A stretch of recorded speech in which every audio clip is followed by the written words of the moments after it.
Howdy Pilgrims, Sam here for the Markov dossier, and as you can see I've got the new Beyond Fortune and Glory box here.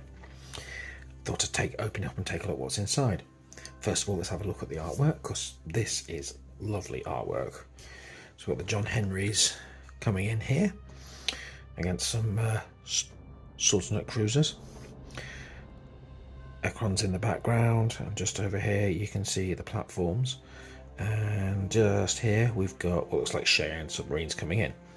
What I thought was a really nice touch on this artwork, I don't know if you can see it on the camera, but just here we've got people. So you can actually see the scale of it, how big these cruisers are and how huge John Henrys are compared to people. And bear in mind, John Henrys are some of the smaller colossi that are out there. Gives you an idea of how big the things we deal with on this are. So there's the cover up. Let's flip it over. As you can see, it's one of these, and it's a hefty box. There's good weight in here.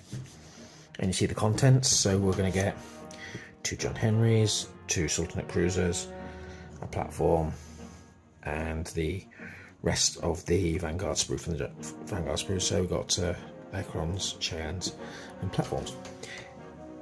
Interestingly, what's not on the back here but is in here is you also would get for the Union 2 Valiant cruisers, because they're also on the sprue. I don't know why they've not made the back. The Valiant cruisers are there. And if you're using this to expand Fortune and Glory, Valiant cruisers are very useful because they are part of the Honourable Eclipse Company's list. They're their surface contingent. In fact, they're the only surface ship they can take. So Valiant cruisers is very useful. Let's open her up and see what we get. Let's just make it open. Now, we know what these sprues look like. These are sprues we've all seen before. What I'm actually interested in is the booklet that comes with it, and see if there's any expansion, little scenarios, and what they come out as. Technical difficulty there. Expansion scenarios, and see what they come out as. Let's slide the case and see what we get.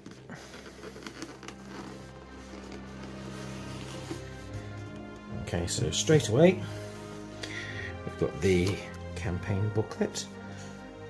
And this is what I'm most interested in.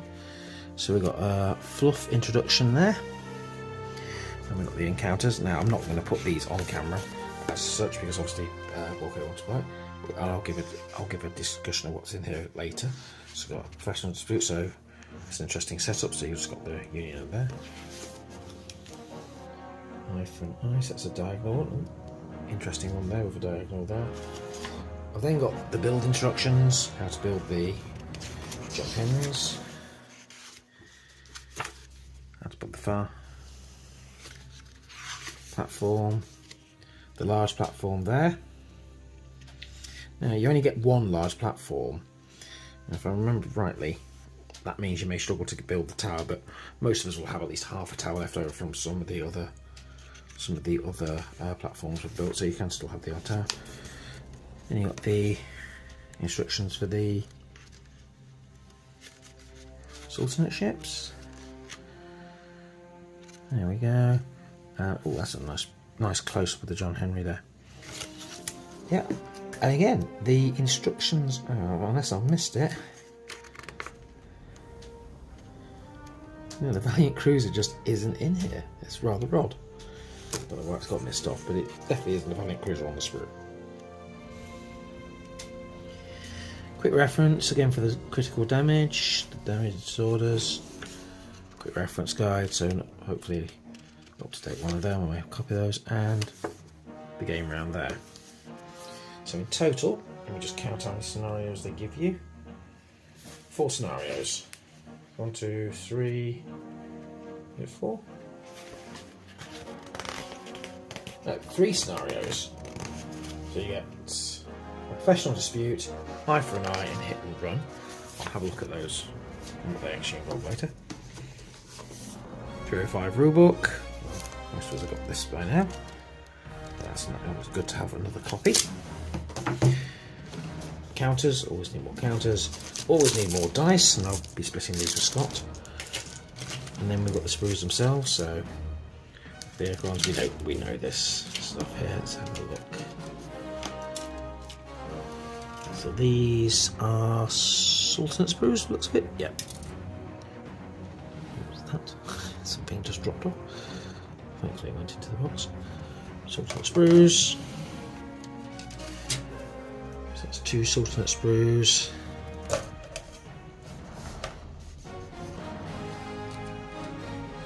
Union sprue, 1. 2 Union sprues, yeah. Let's flip that over so we see the details, yeah. So, Farpoint base station. There's my Valiant, there's my Acron, the Cheyenne, and then all the rest of it goes to build a John Henry. And then finally, we've got, oh dear, no, I've got plenty of those, I've bent it as I go. Oh, I've actually got 2 platform sprues. It makes 2 platforms, not 1. Jolly good. So you can build. So you can build the have a look at enough tower pieces? Yep, you can build the full tower. So you've got 2 platforms, so you build one big, one without. More mine tokens, more debris tokens, great for those submarauders. And just, there's a whole bunch of bits on these platform sprues. I love them. So 6 sprues in the box, not 5. That was unexpected and most welcome. So there it is, Fortune and Glory. Is it worth it? Yes, it's great value for money. You can't, you know, I'm getting 2 squadron boxes and a platform box as well for 55 your English pounds, which is a lot cheaper than you could buy that separately. So definitely worth the money. If you're a new player to Dystopian Wars and you've gone with the Fortune Glory set, this is a great way to expand it. For those us, shall we say, veteran players, it's a nice expansion set. More sprues and it's value for money. So if you're a Union or Sultanate player, split it with someone else or keep them for yourself if you're so inclined. And I think it's great value for money. Thank you very much. So that's Sam for the Markov dossier, signing off. Happy trails, pilgrims.